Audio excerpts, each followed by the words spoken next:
Frostbite's been in development since 2006, and there's always been a roadmap and a plan for Gen 4 and beyond. So I like to think of Frostbite as an evolutionary process, and Frostbite 3 is the next step in that evolution.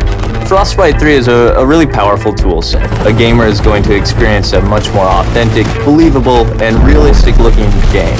We have one unified program where you can create content that will run on everything from an iPhone to a next-gen console. And now it's really coming online and enabling the game designers to do way more than they've ever been able to do before. We spend significant effort on creating more dynamic and living environments. Before, they would have to go to a lot of work to make a tree feel like it swayed in the wind. Now we give them the tools to create the tree, and we let the game engine control how the wind affects that tree. Frostbite allows everything to work together. The waves on the beach, the wind blowing the whitecaps, even the clouds overhead all move consistently with the forces of nature.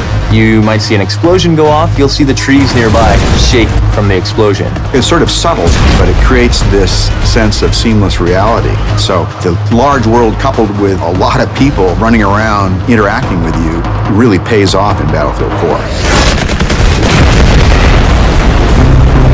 Destruction has always been a core feature of the Frostbite engine. It's the evolution of the way the environment is impacted by gameplay. Everything from the smallest spark colliding, but also gigantic chunks of debris that crumble when they impact the ground. The guys on Battlefield 4 have been working on something called Levolution. Levolution is really about the concept how you can drastically change a multiplayer map into something different. It could be anything from a big building collapsing or to a dam breaking or anything really big game changer to the level.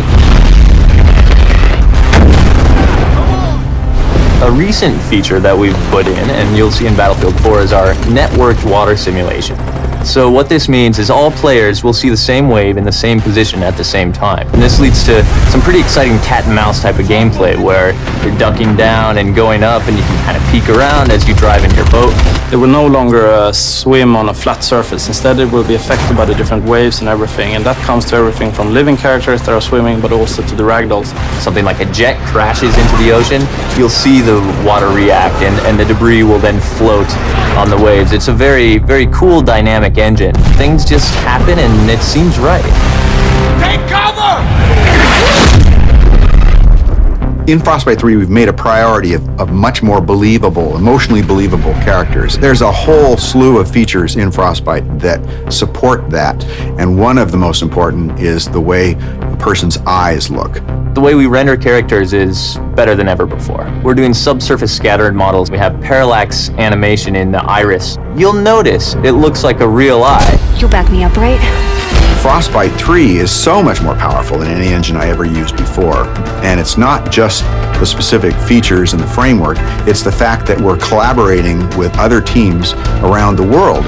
In the past, before we had the Frostbite team, we were building a new engine every time and we were kind of stumbling constantly. Now, to have the team here to focus on new releases with new goodies means that we as a team can focus on the creative side to deliver better games, better experiences. Today it's used by a lot of different genres, so everything from racing games to real-time strategy games and RPGs. So in Battlefield 4, when the building collapses, the dust starts expanding, the debris is falling, the sparks are flying, the boats are ramping off of waves, all of this is because of Frostbite 3.